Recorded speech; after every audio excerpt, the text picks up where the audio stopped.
passionné, qui est super content de collectionner les cartes et voilà.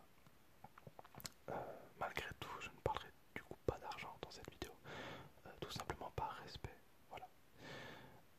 Certaines personnes vont peut-être trouver ça aberrant, le prix de certaines cartes, mais bon, comme toutes les passions, voilà, ça coûte cher. C'est un jeu de cartes qui coûte assez cher en plus, Dragon Ball, comparé à d'autres jeux de cartes du même genre. Je pense que c'est plus cher que Yu-Gi-Oh! Mais je pense que c'est moins cher que Pokémon. Je suis pas sûr. Si si vous êtes collectionneur de Pokémon, euh, je serais très très content d'avoir votre avis sur la question. Alors, avant toute chose, je pense il serait bien de vous expliquer un petit peu ce qui fait la cote d'une carte. Alors, il y a bien évidemment la rareté. Plus on monte en rareté, plus la carte va avoir de la valeur. Donc, il y a des communes, des peu communes, des rares, des super rares, des spéciales rares, des secrètes.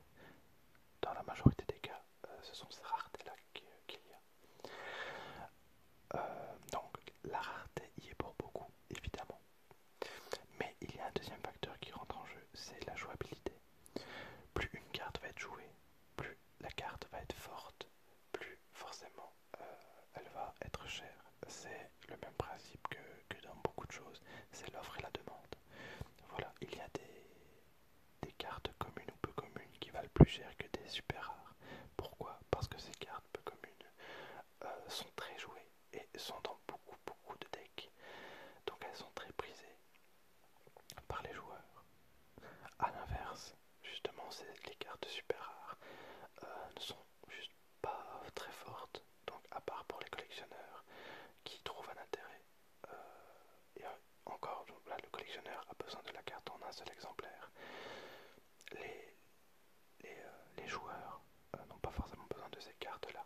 Voilà, à savoir que les cartes qui sont jouées, ça peut aller de un exemplaire à 2, 3, voire 4 exemplaires par deck. Donc c'est pour ça qu'il y a certaines communes, voire peu communes, qui peuvent coûter très cher. C'est parce qu'elles sont plus difficilement trouvables que des SR qui n'intéressent vraiment que les personnes qui collectionnent les cartes. Voilà, je pense que j'ai été assez clair dans mon explication. Alors cependant, les cartes que je vais vous présenter aujourd'hui, ce sont toutes des cartes avec une rareté assez élevée. Généralement, ce sont vraiment les plus chers parce que non seulement la carte est rare, mais en plus, elle est très forte. Beaucoup trop forte pour certaines cartes. Voilà, alors je vous en présente 5, voilà, comme écrit dans le titre. Exceptionnellement, alors que c'est pas du tout mon habitude, je vais quand même vous lire les effets des cartes. Vous allez voir que certaines cartes sont vraiment monstrueuses. Alors on va commencer ici tout simplement avec ma toute première secrète. Donc ma toute première secrète que j'ai eu en ma possession.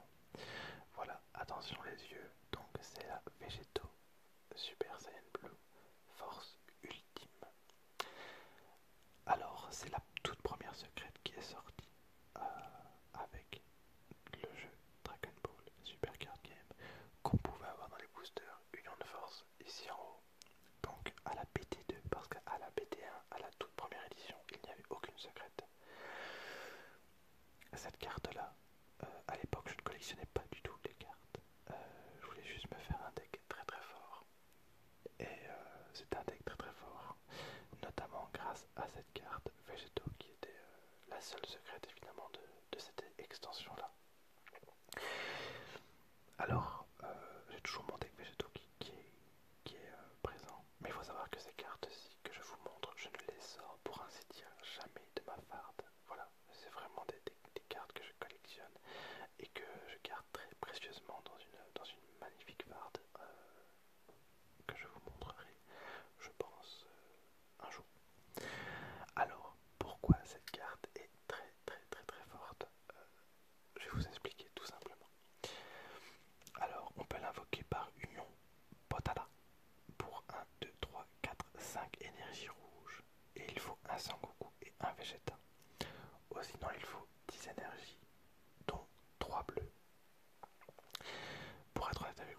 personne ne la joue pour 10 énergies, dont 3 bleus, clairement. On la joue pour 5 énergies rouges, parce qu'il y avait un leader qui faisait que tous les coucous Vegeta de toutes les zones, donc cimetière, enfin, dispersion, terrain, main, etc., étaient considérés comme multicolores. Bon, sauf jaune, mais bref. Je vais trop dans les détails, je suis désolé. Enfin bref, pour avoir plus simple, quand cette carte est sur le terrain, elle a tri-offensive, donc elle peut attaquer 3 fois, 2 fois par tour quand cette carte attaque, pas celle en mode action après le combat. Cette carte peut attaquer 3 fois, mais elle a triple frappe, donc cette carte inflige 3 dégâts à chaque fois qu'elle attaque. C'est monstrueux, c'est très très très fort. Alors elle a Ultimate. Ultimate, ça signifie qu'on ne peut avoir qu'une seule carte avec Ultimate dans son nom, enfin dans la description, par deck. Donc cette carte, vous ne pouvez l'avoir qu'une fois dans votre deck. C'est très très fort. Voilà. Généralement, on ne mise pas tout sur une secrète, sauf dans des rares cas. Mais voilà. Donc cette carte, à l'époque, mon niveau n'était pas non plus excellent. Enfin, je ne dis pas qu'à l'heure actuelle, mon niveau est très très élevé. Mais je me rappelle avoir quand même gagné quelques manches en tournoi avec cette carte qui déjà est très jolie. C'est vrai que je ne vous ai pas parlé du tout du physique de la carte, mais on va pas se mentir, elle est quand même très très belle. Alors certains disent qu'elle est très très, voire trop brillante. Moi ça ne me dérange pas, clairement je trouve qu'elle est très jolie. Voilà. Que dire d'autre? Bah voilà, tout simplement cette carte. C'est vraiment ma toute première carte, ma toute première secrète. Et je pense que si je me suis lancé dans la collection, c'est peut-être parce que je l'avais elle. Voilà, tout simplement. Donc je vais la poser juste là. C'est une carte très très forte. En plus, je voulais pas dire, mais elle a 40 000 de puissance. Vous avez quelqu'un en face de vous qui a une carte à 40 000 de puissance qui peut attaquer 3 fois et que chacune de ces attaques vous fait perdre 3 points de vie, à savoir que vous n'avez que 8 points de vie. C'est vraiment très très fort. Vraiment, vous avez intérêt à contrer. Voilà.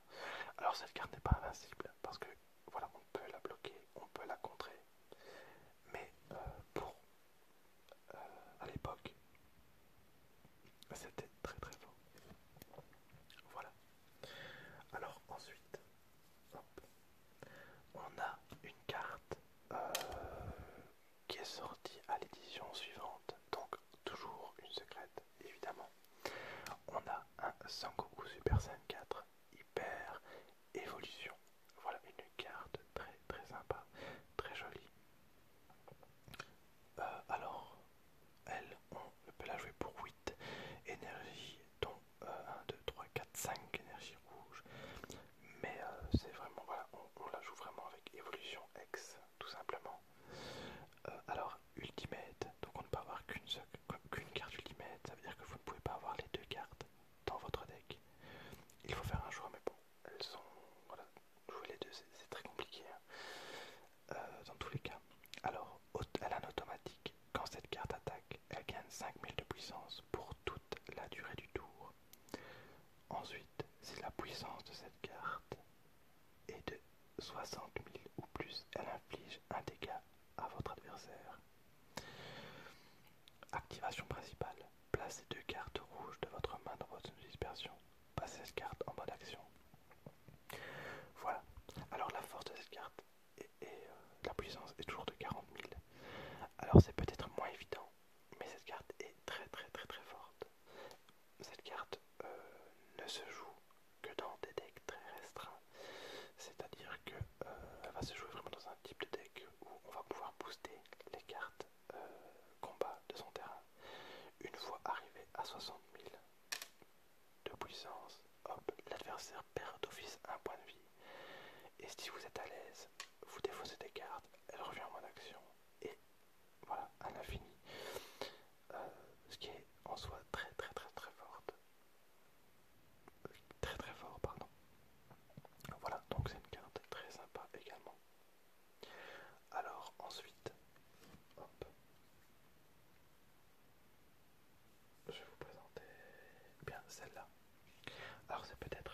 moins chère des cartes que je vais vous proposer aujourd'hui. Cela dit, voilà, je la trouve vraiment très sympa. Et voilà. Alors, c'est peut-être pas forcément une de mes plus chères niveau prix, mais presque. Et niveau rareté, on reste quand même sur une secrète, bien évidemment. Alors, on a Sangoku Junior, descendant éloigné. Alors, sur cette... je trouve que rien ne va du tout sur l'image de cette carte. Rien ne va parce qu'on a un Goku Junior de Dragon Ball GT. Je pense que c'est Dragon Ball GT, c'est le dernier épisode de Dragon Ball GT où on voit Sangoku Junior. On a Bardock qui vient d'Anoave, donc c'est le Bardock Super Saiyan. On a Sangoku Blue de Dragon Ball Super. Et on a donc Gohan et Goten de Dragon Ball Z. Donc je ne comprends plus rien. Mais c'est un beau petit mélange, on va dire. Alors cette carte est moins forte, mais elle reste très très correcte.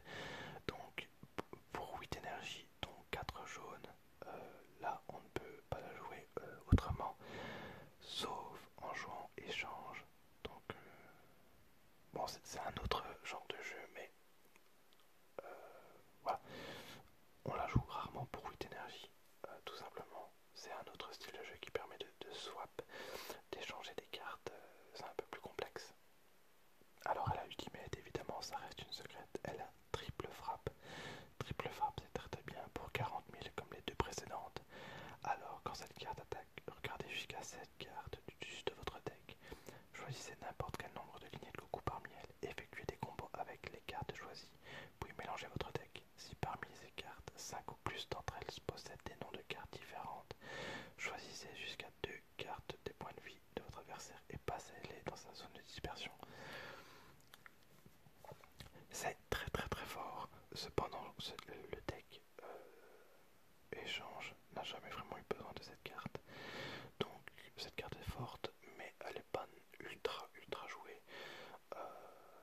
Comme les deux autres actuellement, parce que c'est pas des cartes très méta. Voilà, on va dire que c'est des cartes assez fortes, mais niveau méta, bon, on les retrouve pas spécialement. Voilà, donc on est déjà à 3. Ensuite, je vais vous montrer une carte que j'aime peut-être un peu moins, en tout cas pour l'artwork. Je vais vous laisser juger par vous-même. On a, voilà, un Gogeta Super Saiyan 3, le combattant miraculeux. Donc un Gogeta de Dragon Ball Heroes. Voilà. Alors, j'ai un problème avec cette carte. Je trouve qu'elle fait... Je ne sais pas. En fait, je ne sais absolument pas l'expliquer. Je trouve qu'elle fait moins brillante déjà que toutes les autres. C'est une rareté un peu spéciale. Et je trouve qu'elle est beaucoup moins jolie que la version anglaise. Cependant, voilà, je râle un peu pour pas grand chose parce que bon, ça reste une carte très très sympa. Alors, évolution X, placez toutes les cartes de votre main autre que cette carte dans votre zone de dispersion. Gogeta bleu avec un coût d'énergie de 7 ou plus. Elle a coup critique, j'adore le coup critique, c'est très très fort. Union fusion pour 3, 4, 5, 6 énergie, dont 3 bleus, vous le mettez sur un Sangoku et Vegeta. Elle a Ultimate évidemment. Déflexion. Déflexion qui est très très très très fort. Elle n'est pas affectée par les contre-mises en jeu. Activation principale, étincelle 15.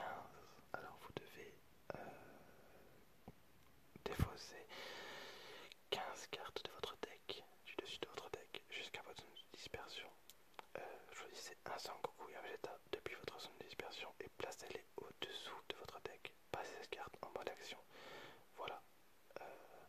Elle a 40 000 de puissance, comme les autres. Voilà, elle est très très sympa. Moi j'aurais peut-être tendance à préférer du coup la Végéto. Malgré tout, celle-là a quand même coup critique. Coup critique à 40 000. On peut la repasser en mode action une fois, deux fois, vraiment si on la... Enfin, même deux fois ça va être très très compliqué à ce stade du jeu. Passer toutes les cartes. plus forte, mais elle est relativement assez sympa à jouer dans tous les cas. Voilà. Et maintenant, on va rentrer donc dans la toute dernière carte. Donc c'est la dernière carte que j'ai use. C'est la secrète de la toute dernière extension qui est sortie. Hop, c'est voilà donc le Freezer, la nouvelle armée. Donc bien sûr c'est une carte qui fait référence au film qui est sorti, le film Broly avec le tout nouveau Broly qu'on peut retrouver juste là.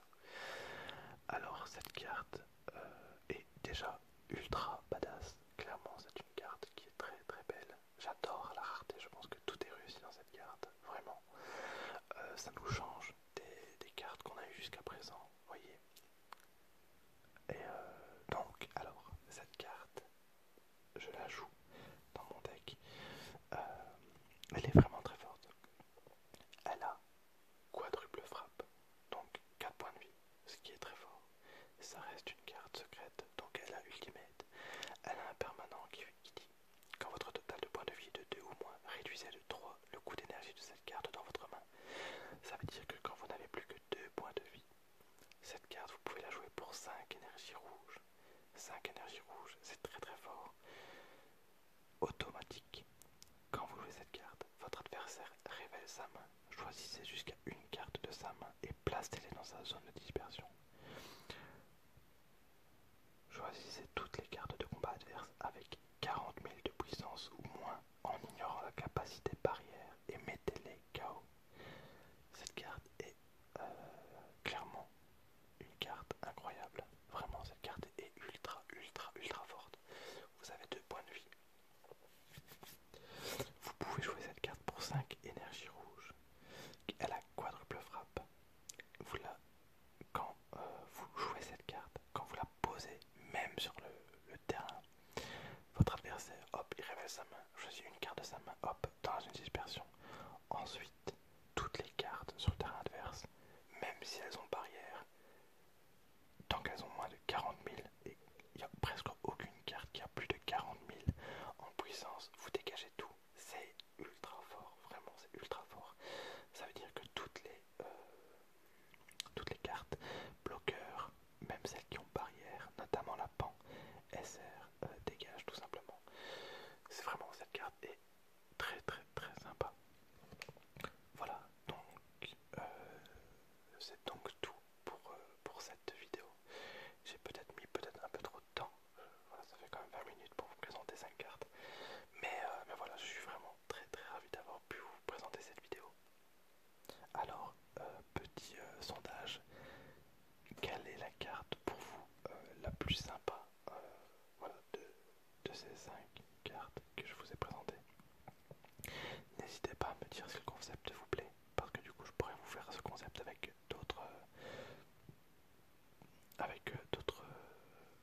idées, mes 10 cartes préférées, mes 5 leaders préférés, etc. Les possibilités sont vraiment assez grandes. Et donc voilà, donc j'espère vraiment que cette vidéo vous aura plu. Malheureusement pour ceux qui connaissent un minimum Dragon Ball Super Card Game, voilà donc la carte, la grosse carte secrète de la TB1, celle voilà la carte la plus recherchée, la plus rare et la plus chère du jeu. Je me déteste parce que j'ai failli l'avoir il y a au tout début. Mais voilà, j'ai hésité parce que c'était quand même une grosse somme, enfin une grosse somme malgré tout. Et je me refusais de mettre cette somme là pour une carte. Et depuis la valeur a triplé et je suis dépité, je suis dégoûté. Enfin bref, c'est des choses qui arrivent. Et c'est une des rares cartes qu'il me manque à l'heure actuelle pour ma collection. Oh, sinon au niveau secret, bah, justement vous avez tout vu. Je pense qu'il me manque 2 ou 3 secrets. Je pense qu'il me manque que 2. Des Migra et la Goku DB1. Voilà. Alors sur ce, moi je vous dis à très bientôt. Merci beaucoup d'avoir regardé cette vidéo. Et je vous dis à la prochaine. Salut.